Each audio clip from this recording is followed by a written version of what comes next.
4 बजे उसने आसन बिछाया, 4 बजे उसने आसन बिछाया, आसन बिछा के वो तो आसन पे बैठी, आसन बिछा के वो तो आसन पे बैठी।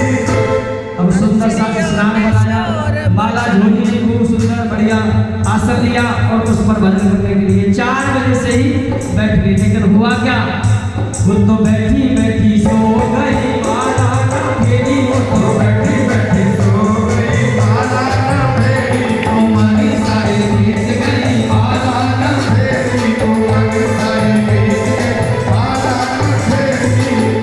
जब 11 बजे आँख खुली, मैं तो भजन करने बैठी थी, लेकिन मैं तो सो रही हूँ। फिर से स्नान बनाया और फिर से माला झोली ली, लेकिन सोचा क्यों ना 12-11 तो बज ही गए, लगभग 12 बज जाएंगे तो ठाकुर जी का भोग नहीं लगेगा, इसलिए क्यों ना मैं भोजन बना लेती हूँ, ठाकुर जी को भोग लगा करके पा लेती हूँ, उसके बाद में भजन कर लूंगी, क्योंकि आज संकल्प में भजन तो करना ही है।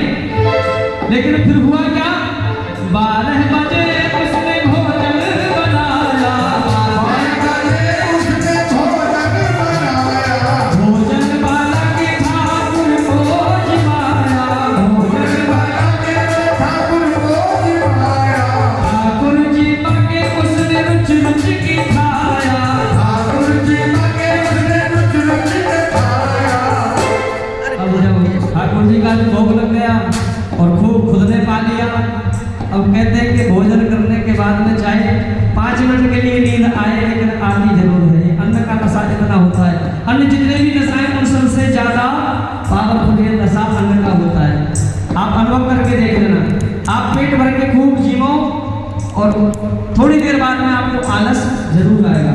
इसलिए अम्मैया ने खूब रुच रुच के पा लिया और अब सोचा कि भजन तो फिर भजन होता है क्या, लेकिन फिर हुआ क्या, और वो तो खा पी के सो गई, माला तो खा पी के सो गई, माला ना फेरी, उमरी सारी बीत गई, माला ना फेरी, उमरी सारी बीत गई, माला ना फेरी, उमरी सारी बीत गई, माला ना फेरी।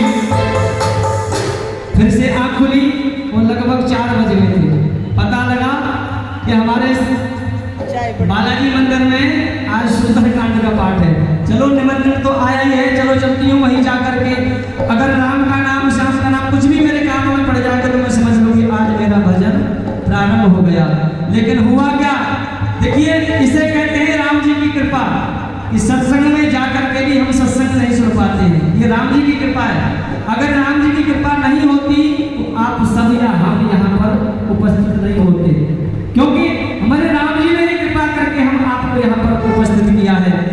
उसके साथ में हुआ क्या, और 5 बजे वो तो सत्संग को चाली, 5 बजे वो तो सत्संग को चाली, सबकी सहेली एक रस्ते में मिल गई, सबकी सहेली एक रस्ते में मिल गई। अब सबकी सहेली जैसे घर से निकली और रास्ते में पकड़ लिया, और बहन कैसी है, वो कैसे है, कारोबार ठीक चल रहा, बच्चे ठीक है, बहुत ठीक, सेवा कर रही है, यानी ऐसी बातें करते करते और मंदिर तक आ गई। लेकिन मंदिर में भीड़ ज्यादा थी, पीछे पीछे स्थान मिला, सीट मिली, पीछे पीछे आई थी।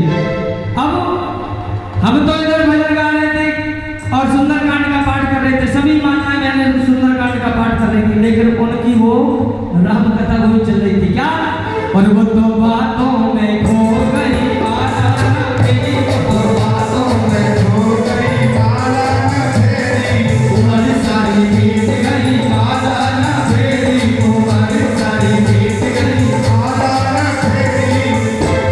अब जब सत्संग सुना ही नहीं, ना भजन किया, तो अब क्या होगा, हमको रोना ही पड़ेगा अंत में, और कोई उपाय है ही नहीं, ना कोई परिवार वाला, ना बेटा, नाती पोते को कोई साथ नहीं देगा, जाना तो केवल हमको ही पड़ेगा।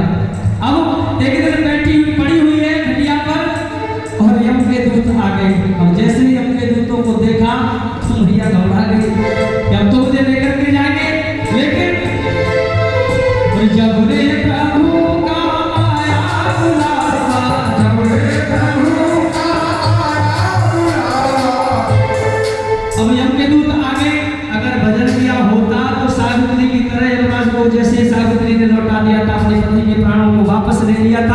इसी तरह से अगर हमने भजन किया होता तो हमको यमराज के दूतों को भी भगा देते, लेकिन जब भजन किया ही नहीं तो क्या बचा हमारे पास। और वो तो टुस टुस हो गई